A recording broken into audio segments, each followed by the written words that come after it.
タロットカードにあるストーリーをお話ポンが独断と偏見で現代調にアレンジしました。どうぞ最後までお楽しみください。それではシリーズタロットカード物語アルケミアより第2話スタートです。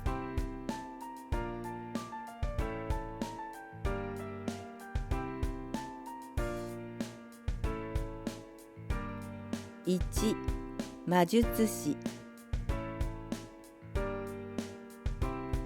俺は子供の頃から霊が見えたり未来を予知したりしていた。それは誰でもできることで当たり前だと思っていたが、どうやらそうではないらしい。小学校に上がった頃から見えないものが見える俺を友達は気持ち悪いと言ってそばに寄らなくなったし、先生は精神的におかしいのかもしれないと言っていた。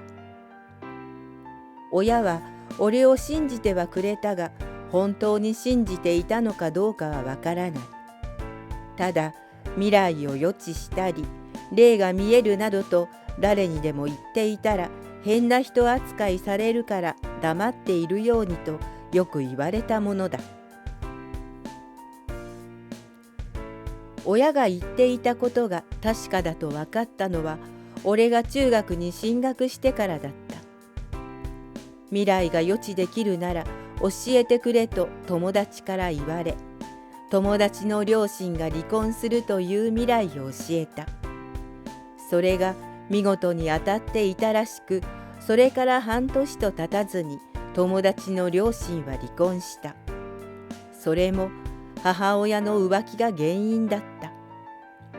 もちろん俺はそれも分かっていたので全部話していたが、友達は俺がそんなことを言ったからだと逆恨みし、俺は翌日からクラスで白い目で見られるようになった。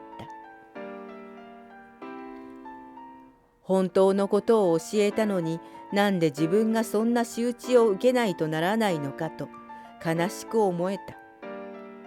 こんな未来が待っていると分かっていたら回避できたものだが、俺の力は自分には発揮できない。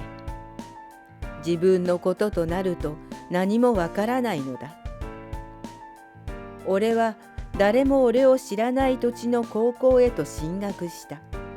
そこで心機一転、巻き直しを図ろうと思ったのだ。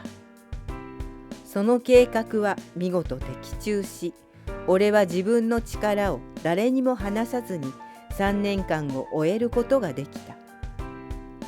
そして大学。ここでも何の問題もなかった。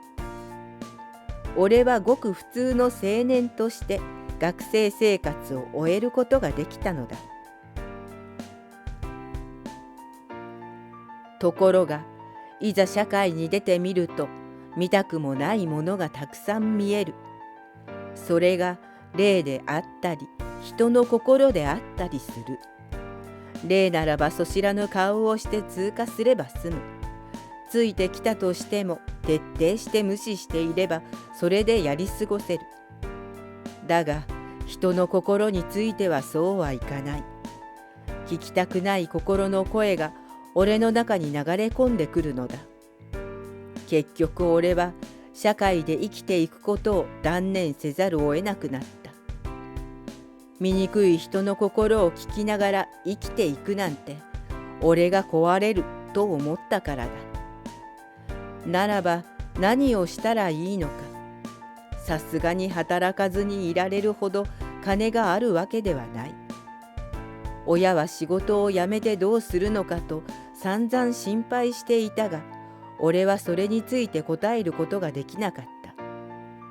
実際どうしたらいいのかなんて何も考えていないのだから仕方がない。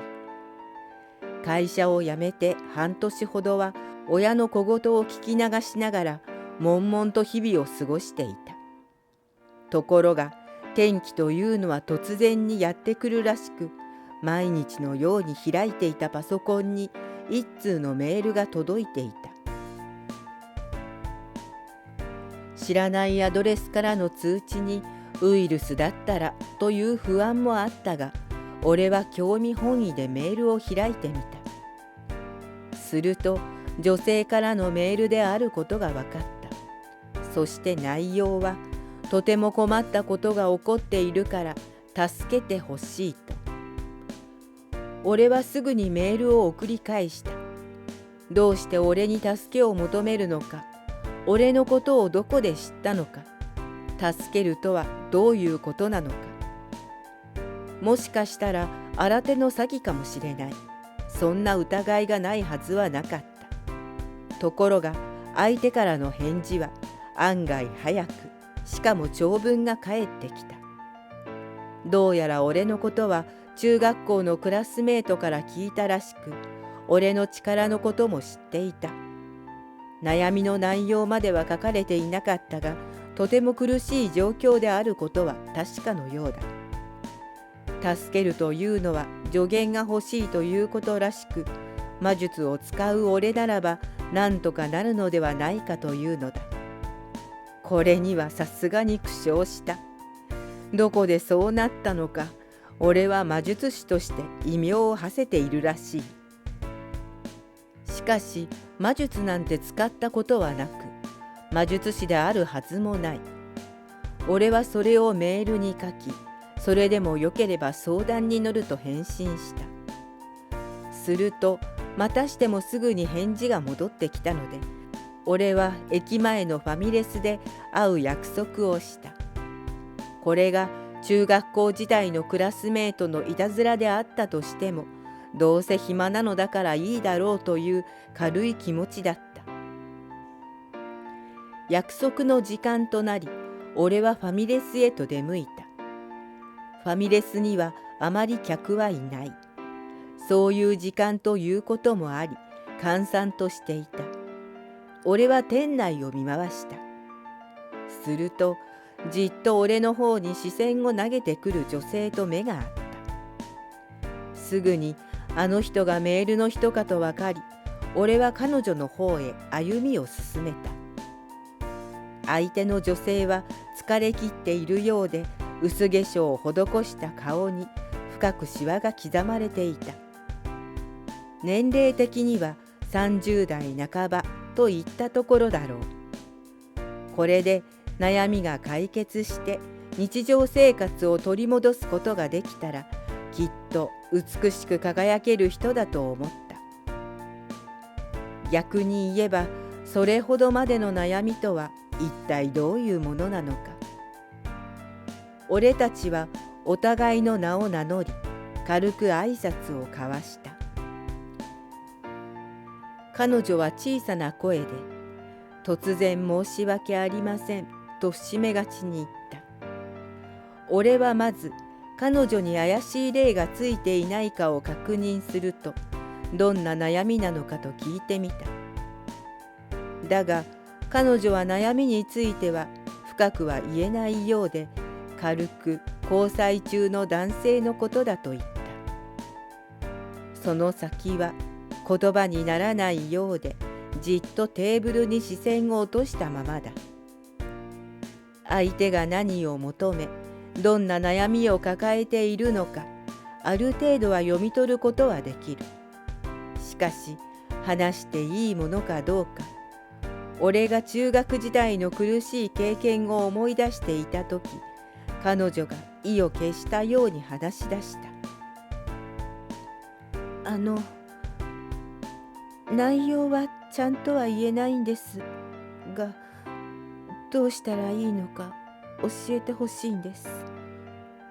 中学時代に何も内容を知らなくても未来を予知したと聞いて、もしかしたらあなたなら全部わかるんじゃないかと思ったんですか？はい。俺はじっと彼女を見つめた。見つめていると見えてくるものがあった。これがどんな力なのかと聞かれたら答えようがない。占い師なのかというとそんなことはないし、霊能力なのかと言われるとわからない。でも見えてくるのは事実だ。しかし見えてきたものをそのまま伝えても彼女には伝わらないだろう。そう思った俺は言葉を濁し、ちょっと時間が欲しいと言い残してその場を後にした。彼女の「やっぱりわからないわよね」という心の声が聞こえたが、俺は振り返らなかった。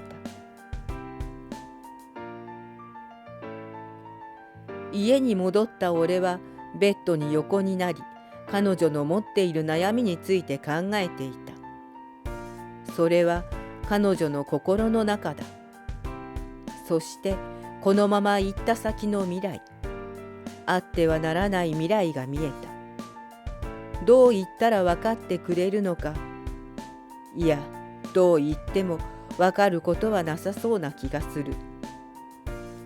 俺は起き上がると、杖、金貨、剣、聖杯を目の前に並べた。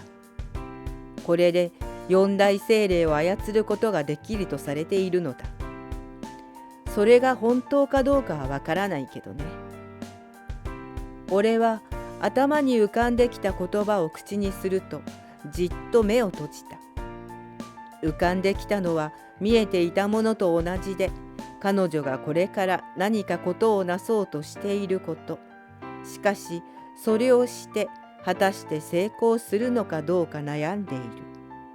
もしかしたら後悔するのではないか、そんな思いが彼女をとどめているようだ。だからこそ俺に背中を押してほしくてコンタクトを取ってきたのだろう。しかしこれは彼女の人生の分岐点と言える。簡単に答えを出していいものではなさそうだ。神頼みとでも言うのだろうか、いっそすべてを神の力に委ねることができたらという思いが彼女を捉えているらしい。俺は大きなため息をつくとパソコンに向かいキーを叩き始めた。先ほどは失礼しました。僕が見たところ、あなたにはまだ準備ができていないように思います。このまま進み、すべてを流れに任せたのでは、いずれ大きな間違いに気づき、その時には流れは大きな渦になっていることでしょう。運命に身を任せるより、最大限の準備をし、自分自身を信じて挑戦してみるべきだと思います。こう書くと、俺はエンターキーを力強く押した。これ以上のことは言えない。あとは自分で決断してもらうしかないのだ。しばらく待つと既読がついた。だが彼女からの返信はないままだった。それから3ヶ月後、俺はまたしても彼女とファミレスで顔を合わせていた。しかしあの時の彼女とは違い、光を放つ美しさを手に入れていた。どうやら問題は解決したらしい。彼女はまっすぐに俺を見てこう言ったのだ。ありがとうございました。あの時のメールのおかげで人生を間違えずに済みました。実は私、彼の浮気に苦しんでいたんです。別れたいとは思っても別れるのが辛くて、このままだったら大変な過ちを犯すのではないかと自分に恐怖すら感じていました。毎日のように私という人間を否定されて、自分に自信が持てなくなっていたんですね。彼女はそう言うと恥ずかしそうに笑った。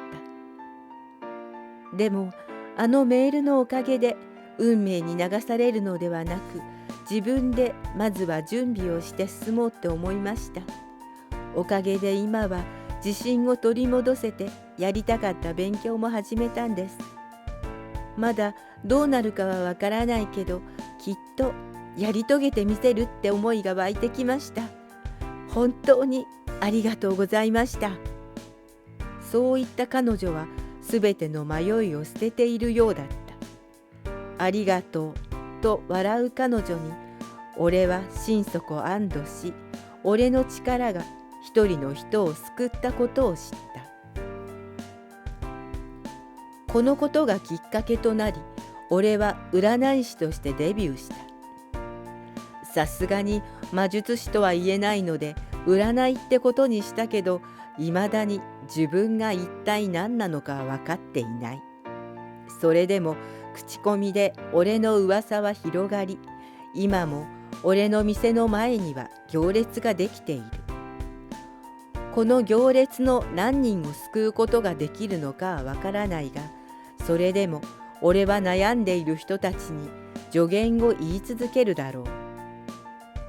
最大限の準備をして未来へ進めと。